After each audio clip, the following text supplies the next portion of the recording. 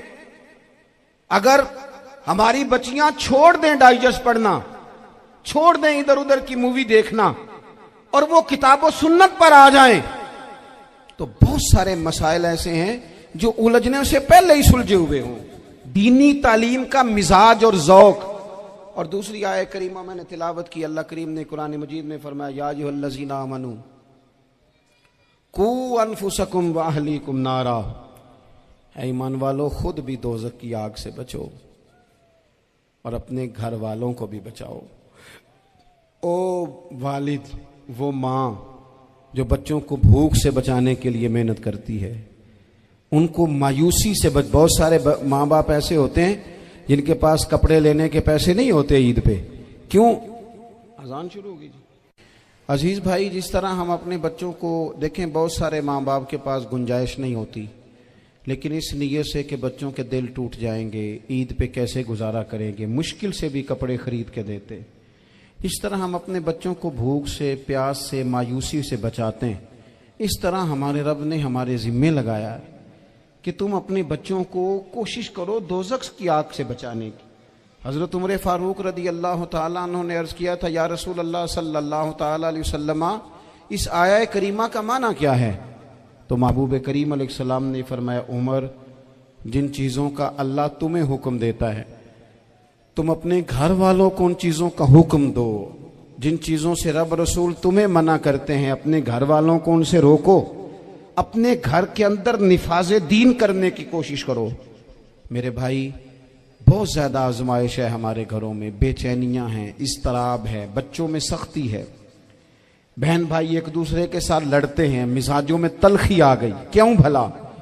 اس لیے کہ ماں باپ کو جو بہترین کردار اور جو حسین طریقہ گھر میں اپنانا چاہیے تھا، بچے تقریر باہر سے سنتے ہیں لیکن وہ فالو اپنے ماں باپ کو کرتے ہیں۔ اگر ماں باپ میں حوصلہ ہو، صبر ہو، اطمینان ہو، خودداری ہو، تھوڑے پر گزارا کرنے کا مزاج ہو۔ دیکھیں نا، آج ڈپریشن ہے، ٹینشن ہے، پینکس اٹیکس ہیں، بڑی ساری چیزیں آ گئی ہیں۔ کیوں بھلا؟ صبر نہیں، تحمل نہیں، بردباری نہیں۔ آزمائے۔ ایک دن ایک بچہ میرے پاس آ گیا مدرسے کا اور آ کے وہ رونے لگا۔ میرے گھر والے کہنے لگے کھانا چھوڑ دیں، پہلے اس کی بات سن لے۔ میں نے کہا پتر کیا ہوا؟ کسی نے مارا ہے کسی استاد نے؟ کہنے لگے نہیں حضرت، گھر فون کیا تھا تو میری اماں اور ابا کی لڑائی ہو رہی ہے۔ بچہ کانپ رہا ہے، ٹانگیں کانپ رہی ہیں۔ میں نے کہا کیا ہو کیا گیا تمہیں پتر؟ لڑائی ہو رہی ہے تو گھروں میں ہو ہی جاتی ہے۔ کہنے لگے نہیں، آپ کو پتہ نہیں، وہ بڑا سخت لڑتے ہیں،